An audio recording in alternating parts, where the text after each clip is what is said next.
Today we are looking at crazy TikTok story time. What did you say, nigga? This gonna be fun. Okay, this gonna be a pleasant time. Probably won't need bleach at all. Okay, so let's get started. My little transgen brother told me that he's tired of his boyfriend's rear end and that he would prefer mine. That evening.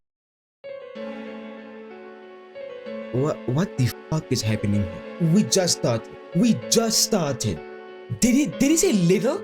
My little transgen brother told me that he's tired Little. of My little. Okay, so that's how we're starting off. Okay, but incest. Okay, very normal in this time of age, I must say. his boyfriend's rear end and that he would prefer mine. That evening, I accidentally visited my grandfather's attic and found a flamethrower. Since our childhood, my transgender brother has always had a somewhat eccentric attitude. Okay, so he said he would prefer his brother's rear end, and he went upstairs to get a flamethrower. Where does the flamethrower come in on this? Please explain. Like I'm kind of lost. He has always preferred playing with my older sister rather than with me because they share the same interest. Why am I doing this? Oh, this is a fun time. So, we quickly suspected something. However, we come from a rather open-minded family, so he quickly felt comfortable and I was happy about it.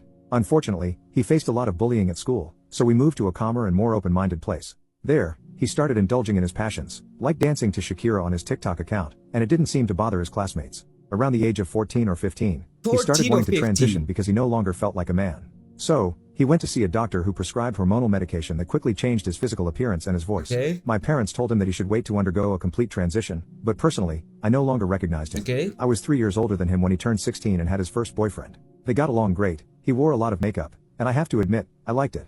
Little by little, I accidentally opened. You liked your younger brother. Okay, let's just emphasize younger brother's makeup. What can you say? Like there's nothing to say at all in this situation. Absolutely nothing. The door to his room and clearly saw things that I wouldn't have wanted to see, like girls' clothes and other accessories. Okay. At this point, I no longer recognized my little brother at all, and it had been 6 months since he started dating. One day, during a family dinner, he felt very comfortable and we were talking about his boyfriend. He said that things were not going well, that he was getting a little tired of him, and that he didn't find him masculine enough. I started feeling uncomfortable and told him that he shouldn't speak like that at the dinner table. That's when he said, "Well, Dinner table. I'm sorry. We are at the dinner table eating with the rest of the family, and you guys are talking about what am I getting myself into? Oh, and by the way, mom and dad are chill. Mom and dad are like, oh yeah, we condone this. Like this is normal to us. Come on, keep talking while we're eating. Come on. We need a bit of drama in this family. You feel what I'm saying? well, I like it when you talk to me with authority like that." I looked at him strangely and asked why he had said that. He replied that he liked it when I gave him orders. I told him that he was bothering me and that he should be quiet. Then, he clearly said that it excited him and that he would gladly exchange his current boyfriend's rear end for mine. My whole family looked at him and I stood up to ask him to repeat what he had just said. He said that it was supposedly a joke. How could he talk to me like that and humiliate me in front of the whole family?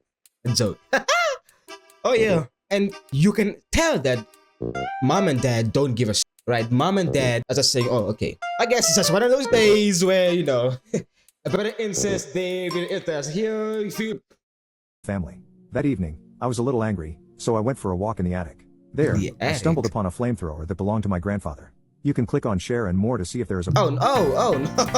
buddy, no. We are not doing that. I'm sorry. We are not continuing this story ever again. We will never mention this ever. This is a stupid story, and you suck. PP is too big and I hate it.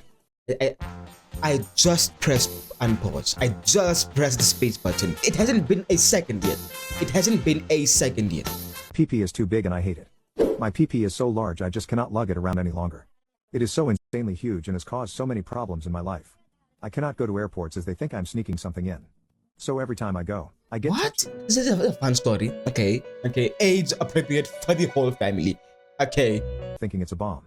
I cannot pleasure women as they are so horrified at the sight of my PP that they immediately run away. My mother and father disown me. Right? We have decent-minded women here. That's quite surprising. Wow. I mean, amazing, right? Seeing the length of my shaft. Not only is it extraordinarily long, it is just too thick. I cannot relieve myself as my hands are just too small to choke the chicken. My humongous PP has ruined my life. I resent God for cursing me with this large chunk of meat that just drags across the ground. Doctors tell me I will never be able to get a PP reduction as they would have nowhere to put the PP.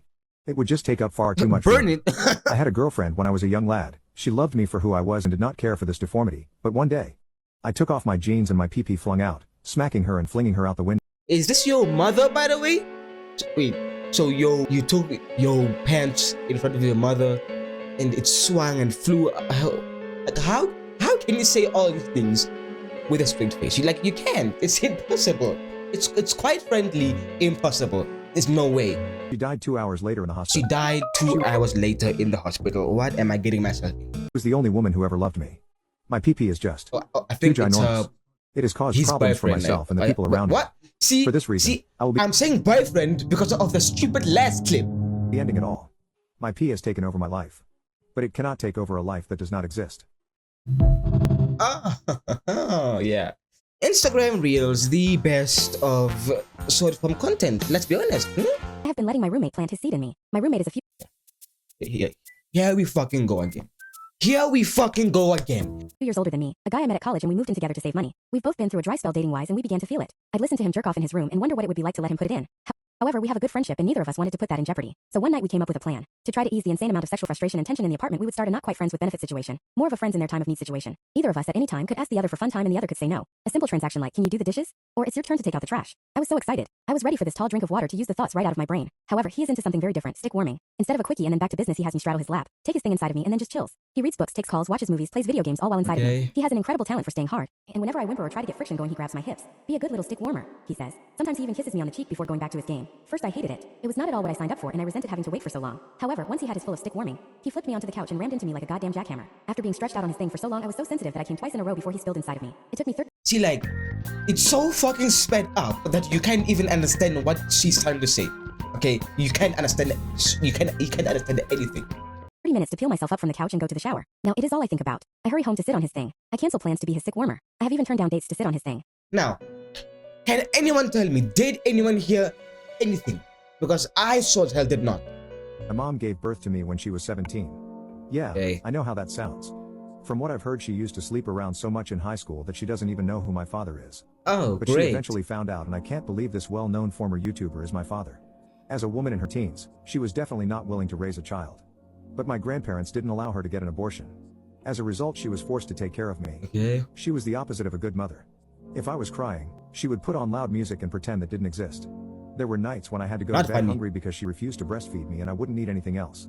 Thankfully, my grandparents noticed this and took me under their care. My mother was happy to stay away from me and went back to her type of lifestyle. Great. She moved out into a dorm to prepare for college. My grandmother took proper care of me at home and my grandfather would take me to the park often. He had a surgery done on his hip, so he wasn't able to move that much, but always made sure to play with me. Okay. I consider them my real parents and will always be grateful to them. When I was 4 years old, they hired a babysitter to take care of me because they had to attend a wedding. On their way back, they had a terrible accident and unfortunately didn't make it. As a kid at the time, I didn't know that Actually, I'm kind of surprised that your grandpa didn't stick his thing in you. I'm very surprised. Okay, because it's just very surprising because that would have definitely happened by now. So my life was about to become a living hell. I cried for days and days. The house was in my mother's name, so she moved back.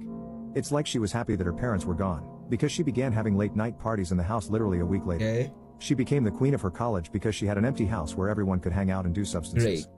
At that time I still Great. wasn't over the passing of my real parents, so I would cry violently in my room. Sometimes my cries would reach downstairs and I guess her friends asked about it because she would barge into my room with anger on her face and put tape over my mouth. Then she would proudly say, if you keep crying, I'll Hello, CPS. Hello. Yeah. Is this like the 1860s? Like, hello, are we back to living with slave owners? What's going on here, boys? What's going on? out the window. So I would cover my mouth with my hands and cry with a muffled voice. I remember having to beg her for food because she would always be hungover. After a few months of this kept Police? repeating, No? she Okay. became fed up with me and took me to another state. I was excited because I thought we were finally going to spend time as a family. Guess what she did? She left me on the front door of an orphanage and drove off. Little did she know that would be the start of her Funny. downfall. I thought I got left on the door of an orphanage, but it turns out some big African-American man was taking care of me now. Okay. He gave me a cupcake and he was very nice. He introduced himself If y'all know, y'all know. Alright? That's all I'ma say. If y'all know, y'all know. as EDP445. Oh, now you know. Sick. He told me he was going to help me get revenge on my mom by starting A. Starting A1. What are you going to start? I wonder what you're going to start. Man, I'm dead.